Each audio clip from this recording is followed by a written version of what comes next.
I'm good. Go ahead, Daniel. Go, Daniel. Go, Daniel. Are we starting now? Go ahead. Finally? Hello, my name is Daniel, student nurse from West Coast University. Today I'm going to be doing a dressing change.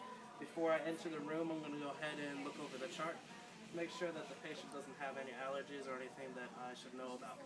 So I'm going to enter the room, knock knock. Hello, my name is Daniel, I'm your student nurse. Today I'm going to be going and changing your wound dressing. Can you tell me your name and date of birth? Okay, great, thank you very much. That checks out. Do you have any allergies? No.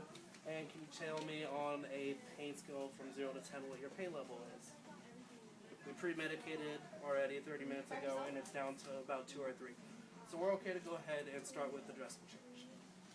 So first thing we'll do is go ahead and, before we do that, we'll shut the line for privacy so that we can see what's going on. And then we'll go ahead and remove the old bandages.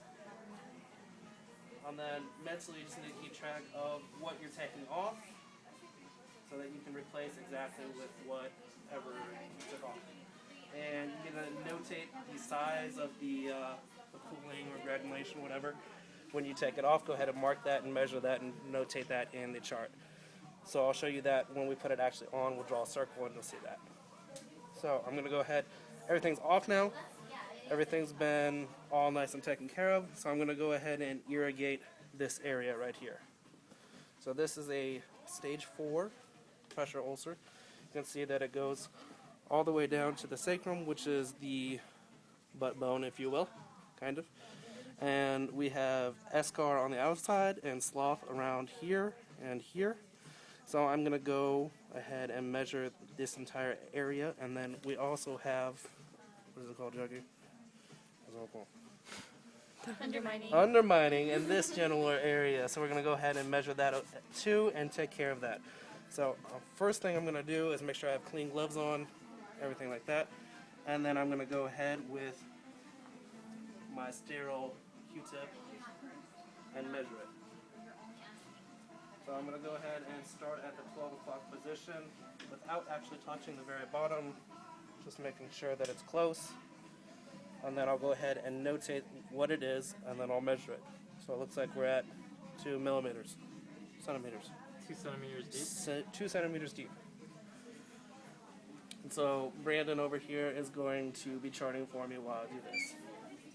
And so then I'm going to go down to the lower left portion and go ahead and measure that as well. I'm going to stand to your left so you're not turning around. Yeah. So to my left. So that is about 1.5 centimeters. And then the right hand side, go ahead and notate that we have slough and eschar. And then I'm going to measure this as well. So we're looking like it's about 2.5. And I'm going to do the top right as well. And that looks like it's about at 2. Top right? Yeah, 2. And I'm going to do the very middle. And this should be the deepest, so we're at about 3 or so. And then we have, channeling. Tunneling. No. Or undermining. Undermining. Sorry, I keep on forgetting. Undermining from the 130 position to the about 930 position. So I'm going to go ahead and see if I can measure that area. So from here to here, I'm going to see how far it goes. So it looks like, without trying to touch it, so it looks like we have an average of about 1.5 to 2 centimeters. Yes. And then again, the depth will be about 2 to 2.5 right there.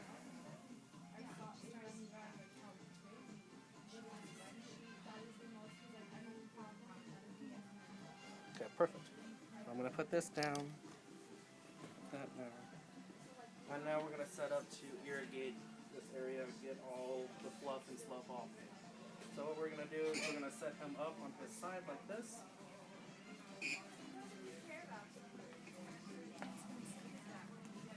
Kind of like this, so that it'll drain down this way, away from the wound.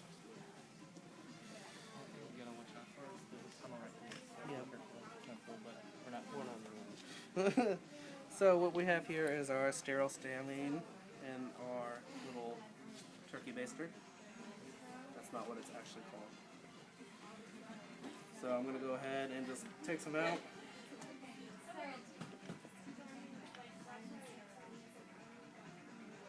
And before I did this, I would have changed my gloves again. And so we have our saline, and then we have our sterile gauze that I'll use to go ahead and catch any excess with.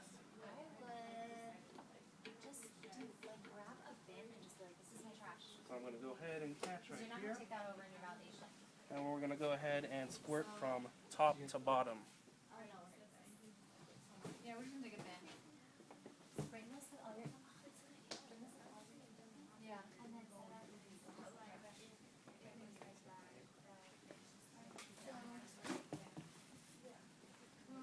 Okay, so that looks good.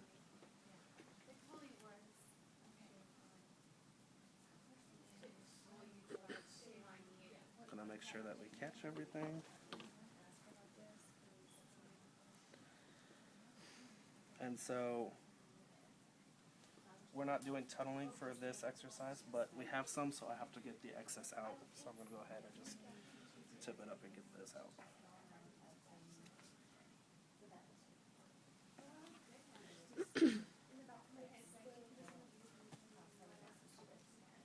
Obviously, we wouldn't do this with a real patient.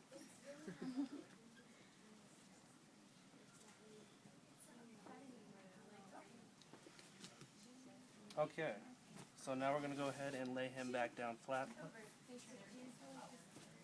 There's a trash can right there, so I'll go ahead and throw this way. Right there. And now I'm going to set up my sterile field. The first thing I need to do is bring this close and make sure that everything I need is here. These are sterile, just so you know.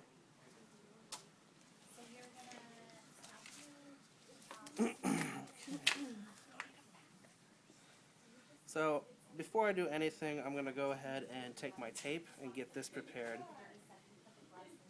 so that I don't have to do it afterwards. As soon as I can get it. So for a wound this size, we'll probably need about 3